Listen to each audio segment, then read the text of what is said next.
다시 오실 주님을 바라보며 요한계시록 말씀을 함께 나누게 됩니다.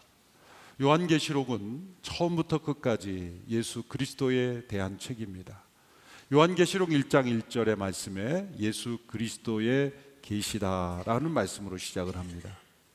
역사의 마지막 때에 대한 말씀을 주기도 하지만 또한 그 역사의 마지막 때에 일어날 일의 가장 중요한 사건은 바로 살아계신 예수님, 부활하신 예수님께서 다시 오시는 것이며, 그때에 비로소 어떤 일이 일어나는 것이 아니라 다시 오실 주님이 지금 현재 어떤 역사를 이루고 계신가를 또한 우리에게 보여주기도 합니다. 계시록에서 주목할 것은 예수님 혹은 그리스도, 우리가 자주 부르는 명칭이 나타나기보다 어린 양이라는 호칭이 대부분 등장한다는 것입니다. 정확하게 표현하면 죽임 당하신 어린 양입니다. 죽임 당하신 어린 양이 하나님의 구원 계획을 이루심으로써 하나님의 나라를 완성하신 이야기를 기록하고 있는 것입니다. 죽임 당하신 어린 양을 통해 우리에게 주어진 이 하나님의 은혜가 얼마나 큰 것인지를 우리가 다시 기억하면서 우리가 살아가는 이 세상에서 우리가 어떻게 살아야 할지를 말씀하고 있는 것입니다. 오늘 본문 14장에 보면 어린 양이 시온산에 서 있고 14만 4천 명이 함께 서 있다고 말씀하고 있습니다. 14만 4천 명은 어느 이단이 말하는 것처럼 구원받은 사람들의 문자적인 숫자가 아닙니다. 이것은 12의 자성의 숫자로서 완전한 수를 의미합니다. 그것은 완전히 구원받은 모든 성도들을 의미하는 상징적인 숫자입니다. 그것은 이 땅에서 어린 양 예수 그리스도로 구원받고 그리고 사단과 싸워 이긴 승리한 교회 공동체를 의미하는 것입니다. 그들의 이마에 어린 양의 이름과 그분의 아버지의 이름이 쓰여 있다고 했습니다. 이마에 이름이 쓰여져 있다는 것은 소속을 의미하죠. 정체성을 의미합니다. 그들이 왜 그곳에 있는가를 설명해 주는 것입니다. 그런데 특이한 것은 어린 양의 이름과 그분의 아버지의 이름이 함께 두 분의 이름이 기록되어 있다는 겁니다. 그것은 어린 양의 정체를 설명해 주는 겁니다. 그 어린 양이신 그분은 하나님과 동등된 분이라는 것을 보여줍니다. 더 나아가 요한계시록에서는 그 어린 양께서 하나님의 보좌를 함께 공유하시는 분, 하나님의 보좌에서 함께 통치하시는 주님으로 곳곳에서 나타나고 있습니다. 요한계시록 3장 21절에 보면 내가 이긴 후에 내 아버지와 함께 그분의 보좌에 앉은 것 같이 라고 했습니다. 또 요한계시록 7장 17절에도 보좌 가운데 계신 어린 양이라고 했습니다. 하나님과 동등하신 분, 곧 삼위일체 하나님의 한 분, 한 위격이신 그분이 왜 어린 양이십니까? 어린 양은 동물 중에서도 참 유약한 동물 아니겠습니까? 보통 학교나 어느 단체의 마스코트를 정할 때 대개 동물을, 상징적인 동물을 정하라고 하면 어떤 동물을 정합니까? 강한 동물을 정하지 않습니까? 사자나 호랑이, 독수리, 매, 말, 그렇게 코뿔소든지, 코뿔소는 제가 있는지 모르겠습니다. 대개 학교의 마스코트는 강한 동물입니다. 그렇죠? 승리하고 정복하고. 전 세계 학교에서 양을 마스코트로 삼은 학교가 있는지 아십니까? 제가 알기로는 없습니다. 단체도 마찬가지죠. 전 세계에서 유일하게 양을 마스코트로 삼은 단체가 있습니다. CGN 양순이. 우리 CGN은 어린 양이 마스코트예요. CGN을 제외하고는 어떤 학교나 단체도 양을 마스코트로 삼지 않습니다. 왜일까요? 연약한 동물이기 때문입니다. 강한 동물에게 잡혀먹는 약한 동물이기 때문입니다. 그런데 왜 하나님이신 그분이 어린 양으로 나타났습니까? 그리고 왜 죽임당했습니까? 힘이 없고 유약해서 그렇게 된 것이 아닙니다. 정반대로 모든 능력과 지혜가 있는 분이기에 자발적으로 희생되어 죽임당한 것입니다. 요한계시록 5장 5절 6절의 말씀을 보십시오. 제가 읽겠습니다. 그러자 장로들 가운데 하나가 내게 말했습니다. 울지 말라. 유다 지파의 사자 다윗의 뿌리가 승리했으니 그 책과 그 7인을 열 것이다. 또 나는 보좌와 내 생물과 장로들 가운데 어린 양이 서 있는 것을 보았는데 죽임을 당했던 것 같습니다. 그가 7뿔과 7눈을 가지고 있으니 이 눈들은 온 땅에 보냄을 받은 하나님의 7영입니다. 이 어린 양의 본래 정체를 설명하는 말씀입니다. 그 어린 양은 사자라는 것입니다. 유다 지파의 사자이다. 7뿔과 7눈을 가지고 있다. 7뿔은 전능한 완전한 능력을 의미하고 7눈은 완전한 지혜를 의미합니다. 완전한 능력과 완전한 지혜를 가지신 왕인 사자이신 분입니다. 우리에게 어린 양으로 나타나 죽임당한 그분의 본래 정체는 완전한 능력과 지혜를 가지신 사자라는 것입니다. 그 사자이신 분이 어린 양이 되신 겁니다. 가장 강하신 분이 가장 연약한 존재가 된 것입니다. 사자의 권세를 가지신 분이 죽임당함으로 우리를 구원하신 겁니다. 그 완전한 능력과 지혜를 가지고 스스로 자신을 희생하심으로써 우리의 죄를 대속하시고 대적자들을 정복하심으로 하나님 나라를 이루신 것입니다. 죽임당하신 어린 양, 그분은 사자 같으신 분입니다. 어린 양으로서 오신 그분을 보지 않고는 진정한 사자이신 그분을 발견할 수 없다는 것입니다. 예수님께서 처음 세상에 오셨을 때는 어린 양으로 오셨습니다. 그러나 다시 오실 때는 사자의 영광으로 오실 것입니다. 세상을 심판하러 다시 오실 때 그분은 사자의 영광을 나타내실 겁니다. 그러므로 예수님의 처음 오심과 다시 오심은 분리될 수 없는 것이죠. 어린 양으로 오신 그분이 곧 사자이신 분이고, 사자로 나타나신 분이 곧 계시록에 나타난 대로 죽임당하신 어린 양이기 때문입니다. 사자와 어린 양과 사자는 분리될 수 없는 것입니다. 현재는 사자의 영광이 가리워져 우리가 믿음과 복음의 시각에서만 그 영광을 보지만 다시 오실 때는 그 영광이 밝히 드러나게 될 겁니다. 유명한 크리스찬 문학가인 C.S. 루이스가 쓴 나니아 연대기라는 책이 있죠. 그 시리즈는 C.S. 루이스가 성경의 복음을, 성경의 이야기를 어린아이들에게 동화로서 먼저 알려주기 위해서 성경의 모티브를 가지고 쓴 동화입니다. 가장 먼저 쓰여진 동화면서 가장 유명한 작품이 사자와 마녀와 옷장이라는 작품이죠. 그 스토리는 대략 이렇습니다. 4명의 아이들이 이제 전쟁을 피해서 시골에 있는 한 노인의 집에 보내집니다. C.S. 루이스가 살던 그 시대가 2차 대전이 한창 이루어진 시대이기 때문에 자녀들을 먼저 안전한 시골에 보내는 일이 많았기 때문에 거기에서 모티브를 얻은 것이죠. 4명의 아이들이 이제 시골에 사는데 그 집에 있는 한 마법의 옷장을 통해서 나니아라는 세계로 들어가게 됩니다. 이야기가 시작이 되죠. 나니아라는 세계는 하얀 마녀가 영원한 겨울을 불러와서 그 나라를 얼어버리게 만들었고, 자신을 따르지 않는 사람들은 돌로 만들어 버림으로써 다스리고 있었습니다.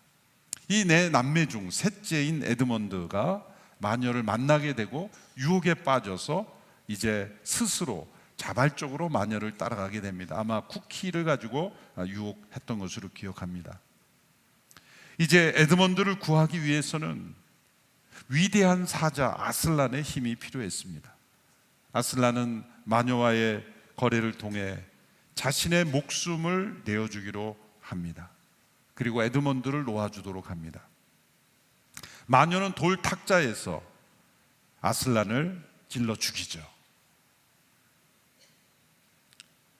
자신의 힘으로 마녀를 능히 정복할 수 있는 존재이지만 그 힘으로 아슬란은 자신의 목숨을 내어줍니다.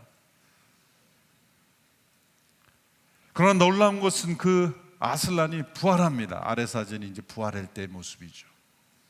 이 아슬란의 죽음, 그 모습 마치 어린 양이 유약한 존재로 죽임당하는 모습이고, 그리고 다시 살아나서 이제는 죽음에서 일어난 그 아슬란이 에드먼드를 구하고, 그리고 내 아이와 그 나니아의 사람들과 함께 힘을 합하여 이 마녀를 무찌르고 마녀에게서 그 나니아를 되찾는 이야기입니다.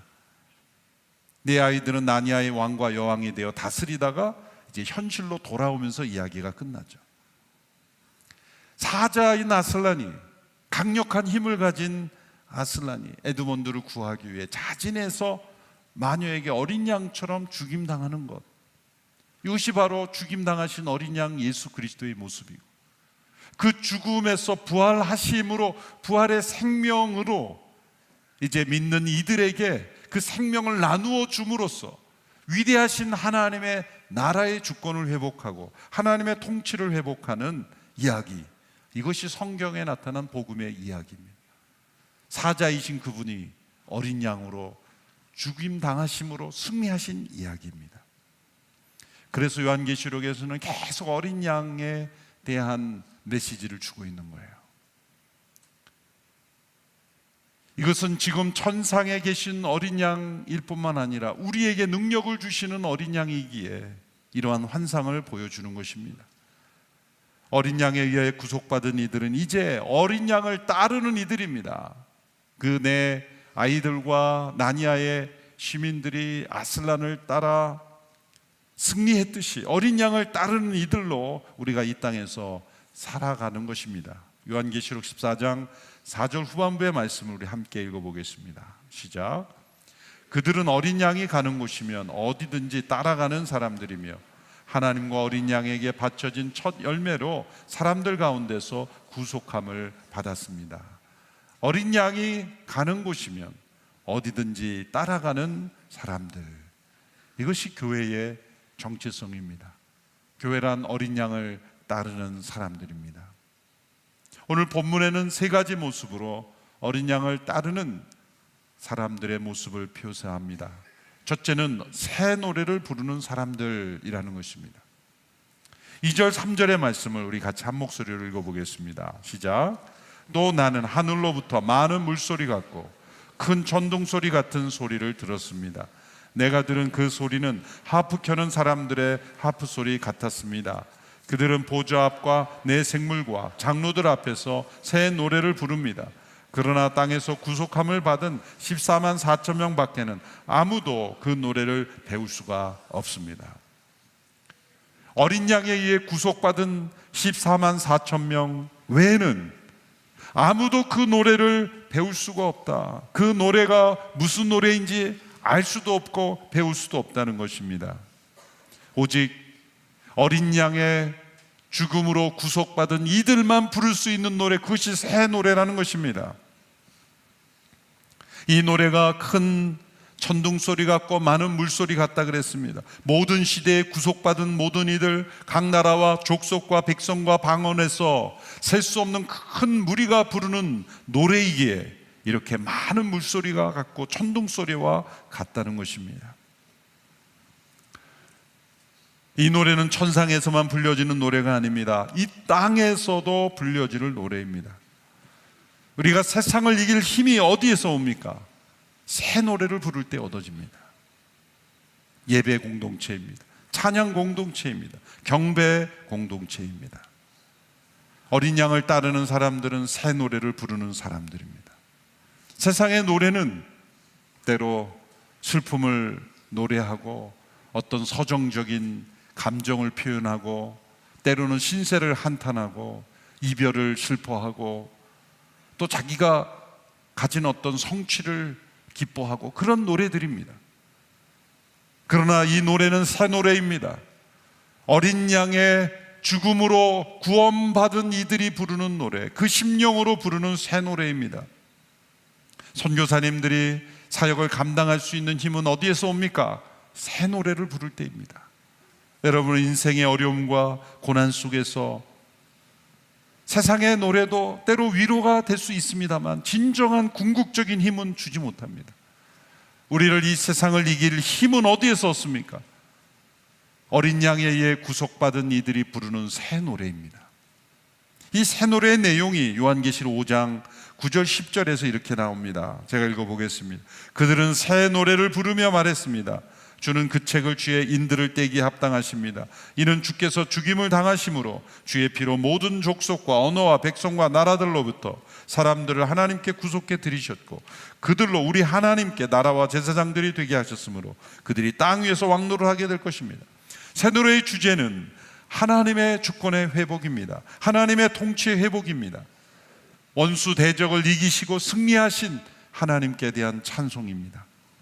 하나님의 주권에 도전하고 대적하는 이들을 정복하시고 승리하시며 우리도 또한 그 승리를 나눌 수 있도록 하신 것을 기뻐하는 노래입니다.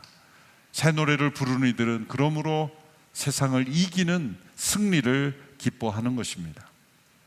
두 번째, 어린 양을 따르는 이들은 흠없는 사람들이라고 표현했습니다. 거룩한 백성들이라는 것이죠.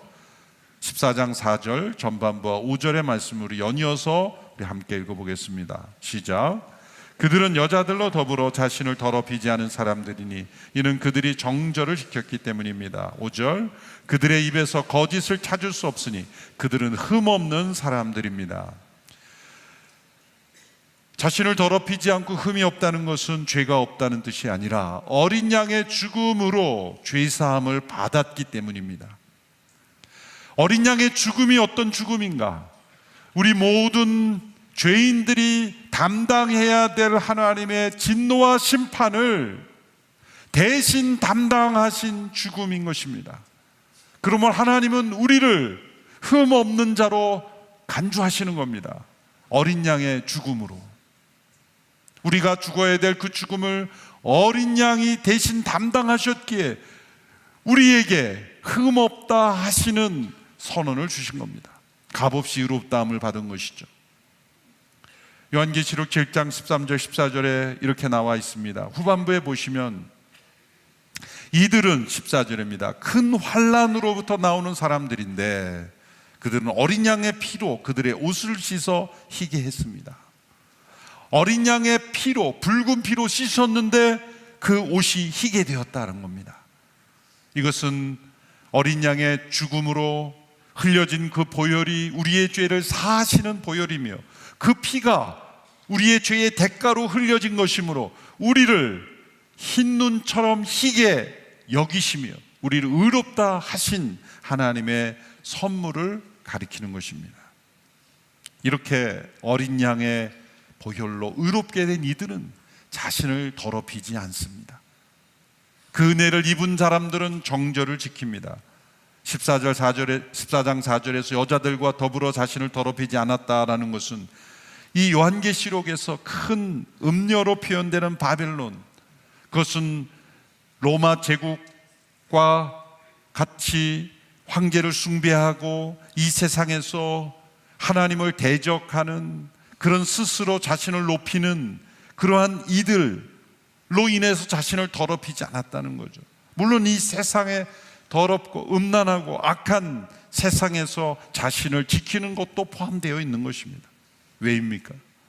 우리는 신랑 되신 그 어린 양의 신부이기 때문입니다. 신부는 정결해야 합니다. 정결을 지킨 자여야 합니다. 값없이 의롭다함을 받은 이들은 의롭다함을 받은 그 은혜 가운데 자신을 더럽히지 않습니다. 정결합니다. 거룩합니다.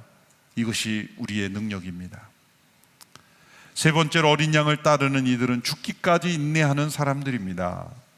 오늘 본문 14장 12절 그리고 12장 11절의 말씀을 연이어서 함께 읽겠습니다. 시작.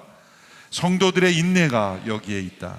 그들은 하나님의 계명들과 예수에 대한 믿음을 지키는 사람들이다. 12장 11절, 그들은 어린 양의 피와 그들이 증언하는 말씀으로 인해 그를 이겼고 죽기까지 자기 목숨을 아끼지 않았다.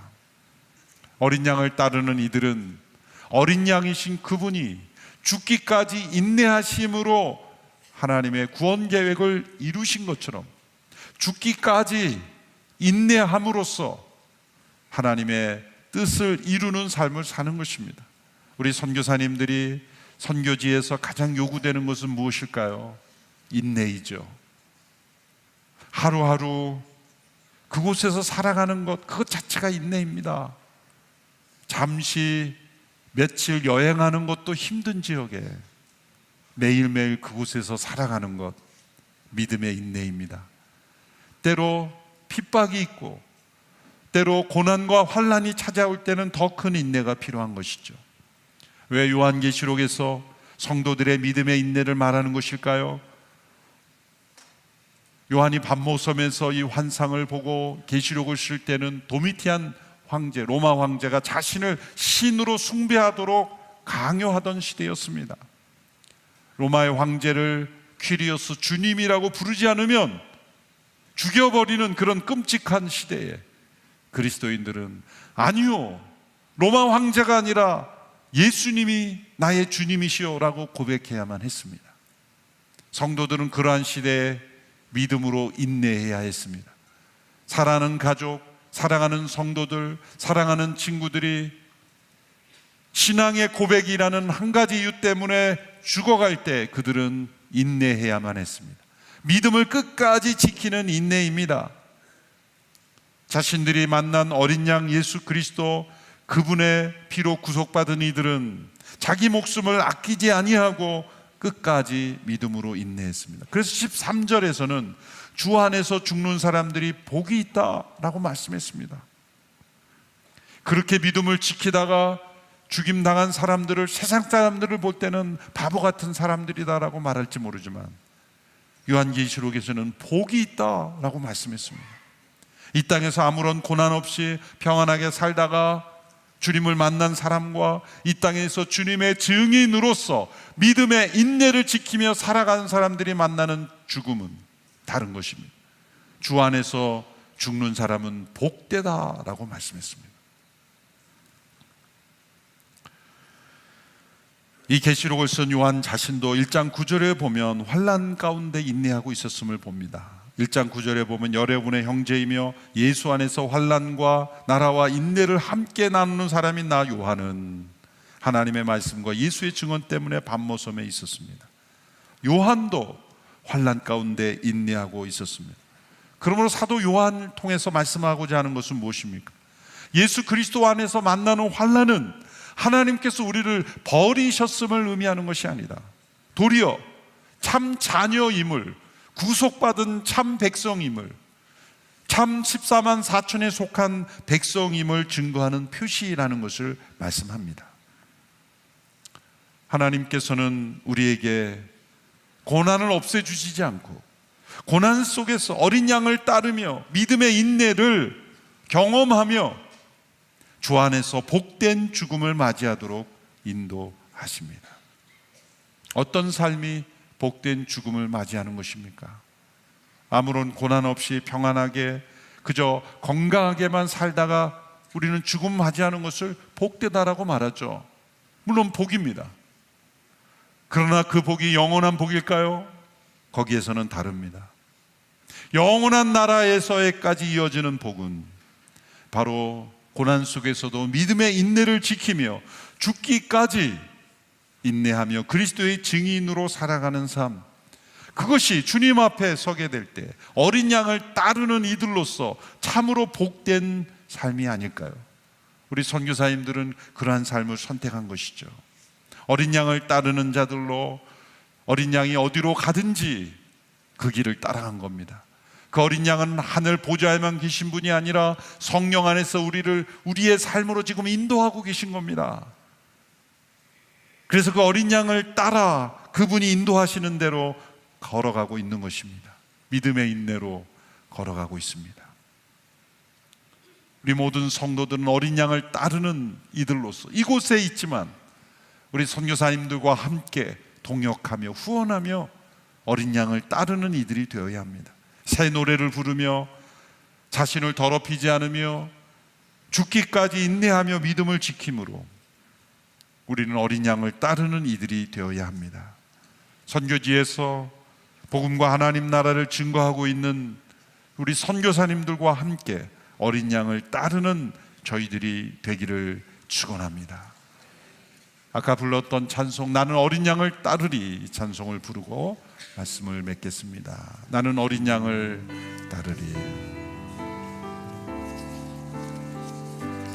나는 어린 양을 따르리 온 힘 다해 온 마음 다해 나의 명령에